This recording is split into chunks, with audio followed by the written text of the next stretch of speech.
Hi everyone. Hello. Welcome from the beach, obviously. This is not some fancy green screen. I'm Reid from readaboutsex.com. This is Cathy from intimacydojo.com. And I'm holding my computer, so I'm sorry if it's bobbly.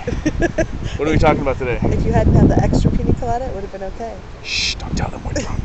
We're talking about G-spots today.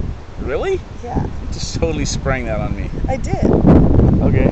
Well, I was talking to some people that I coach, and they were not sure if they were real or not.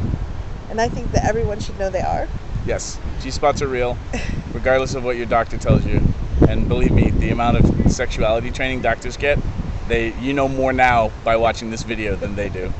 So can you tell us a little bit more about the G-spot? You have one. Why don't you tell them?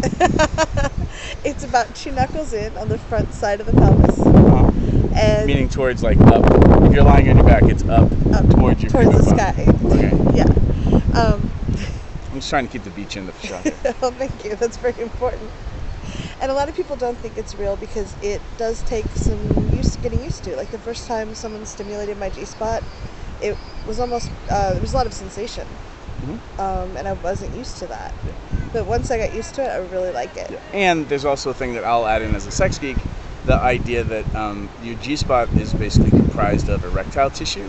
The way I look at it, it's your urethral sponge and your clitoral shaft, which are both erectile tissue, and unless they're both engorged, unless they have blood flow to them, and they're oxygenated, that stimulation can feel uncomfortable because it's like too much too soon.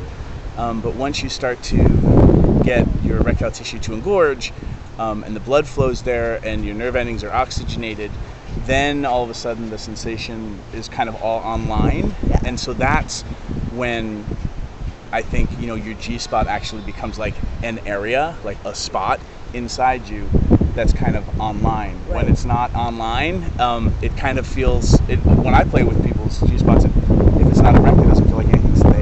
Right. So a lot of people may not be able to find it. Foreplay is really important. We have another video where Reid shared about the clitoral legs. Yep.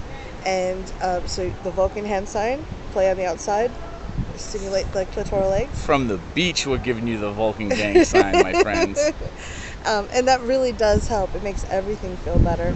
And Sherry Winston's book, The Anatomy of Female Arousal, is great for this. Yep. And she talks about how there's part of the erectile tissue, pound for pound, men and women have the same amount of erectile tissue, which was really fascinating for me. There's actually a ring that goes around the vagina. So when a woman's really stimulated, that will become aroused, and there's more stimulation there too for penetration. Look at you kicking out the sex geekery. Yes. From the beach. Like where it's like MTV Beach House. Boom. Leave your comments below. Let us know your experiences about G-spots and things like that. And your questions. Yeah, and please, if you're a troller and just going to sit there and yell at us on the comments, that's not cool. Go to the beach, man. Take a day off.